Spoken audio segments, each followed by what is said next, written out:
Hello students, last video में हमने explain किया था topic dry ice, effect of change of pressure and condensation का टॉपिक एक्सप्लेन किया गया था मैंने। Today I am going to explain you the next topic evaporation and the factor affecting rate of evaporation. First of all, what is evaporation? Evaporation होता क्या है? Conversion of a liquid into vapour even below its boiling point. किसी liquid का vapour में convert होने की process को हम बोलते हैं इवेपोरेशन। जब कोई लिक्विड अपने बॉइलिंग पॉइंट से पहले ही वेपर स्टेट में कन्वर्ट हो जाता है तो उस प्रोसेस को हम बोलते हैं इवेपोरेशन। इवेपोरेशन एक एंडोथर्मिक प्रोसेस है। एंडोथर्मिक होती है जिस प्रोसेस में हीट एब्जॉर्ब होता है, उस प्रोसेस को हम बोलते हैं endothermic process. Factors affecting rate of evaporation. Evaporation को कौन से फैक्टर अफेक्ट करते हैं? First of all, surface area. Rate of evaporation increase with the increase in the surface area.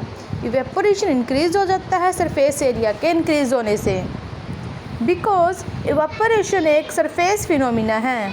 It means जब हम वाटर को बॉयल करते हैं, जब उस बॉइलिंग के ड्यूरिंग अपने बॉइलिंग पॉइंट से पहले ही जो वाटर के सरफेस पे मॉलिक्यूल्स होते हैं वो इवेपोरेट होना स्टार्ट हो जाते हैं। मॉलिक्यूल्स सबसे पहले सरफेस के मॉलिक्यूल्स इवेपोरेट होना स्टार्ट होते हैं, इसलिए इवेपोरेशन एक सरफेस फिनोमिना है। एग्जाम्पल, हम क्लॉथ्स को स्प्रेड करके डालते हैं ताकि वो जल्दी सूख जाए, यानी कि स्प्रेड मतलब फैला के क्यों डालते हैं रस्सी पे?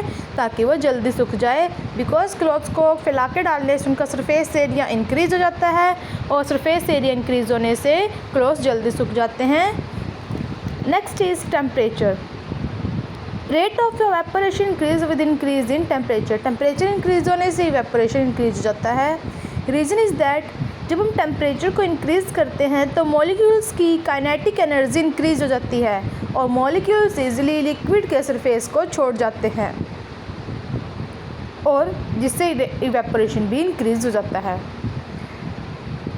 Example, hot some evaporation faster on a hot summer day than in winter. Evaporation hot summer day में जल्दी होता है विंटर से, बिकॉज हॉट समर डे का टेम्परेचर ज़्यादा होता है, विंटर डे का टेम्परेचर कम होता है। Next topic is humidity. First of all, what is humidity? Humidity होता क्या है? Amount of water vapour present in air. Air में वाटर वेपर की अमाउंट को हम बोलते हैं humidity. Rate of evaporation increase with decrease in humidity. Humidity decrease होने के साथ इवेपोरेशन इंक्रीज होता है। दोनों रेसिप्रोकल होते हैं, उल्टे होते हैं, यानी कि ह्यूमिडिटी डिक्रीज तो evaporation increase. Example, clothes dry up faster on a sunny day then on a rainy day. एक सनी डे में, यानी कि जिस दिन धूप खिली होती है उस दिन जल्दी कपड़े सूख जाते हैं एक रेनी डे के कंपैरिजन में। रीज़न ये है, रेनी डे में ह्यूमिडिटी ज़्यादा होती है जिस कारण से इवेपोरेशन कम होता है, लेकिन सनी डे पे ह्यूमिडिटी कम होती है जिस कारण से रेट ऑफ इवेपोरेशन ज़्यादा होता है, कपड़े जल्दी सूख जाते हैं। Next point is wind speed. Evaporation increase with increase in wind speed. Wind speed से इंक्रीज होने से इवेपोरेशन भी इंक्रीज हो जाता है, बिकॉज विंड स्पीड ज़्यादा होने से विंड इजीली लिक्विड के सरफेस से मॉलिक्यूल्स को एस्केप करके ले जाती है। Example, clothes dry faster when speed of wind is high. जब विंड की स्पीड ज़्यादा होती है तो कपड़े जल्दी सूख जाते हैं। Next is nature of liquid. अगर लिक्विड के मॉलिक्यूल के बीच का intermolecular force of attraction weak होता है तो इवेपोरेशन ज़्यादा होता है। अगर मॉलिक्यूल्स के बीच का intermolecular force of attraction strong होता है तो इवेपोरेशन वीक होता है। वीक इन अल्कोहल का intermolecular force of attraction weak है, इसलिए अल्कोहल में इवेपोरेशन ज़्यादा होता है। ईथर के मॉलिक्यूल जल्दी स्प्रेड हो जाते हैं, जल्दी उसकी खुशबू एयर में फैल जाती है। रीज़न, ईथर के मॉलिक्यूल्स के बीच का intermolecular force of attraction weak होता है जिस कारण से उसका इवेपोरेशन रेट ज़्यादा होता है।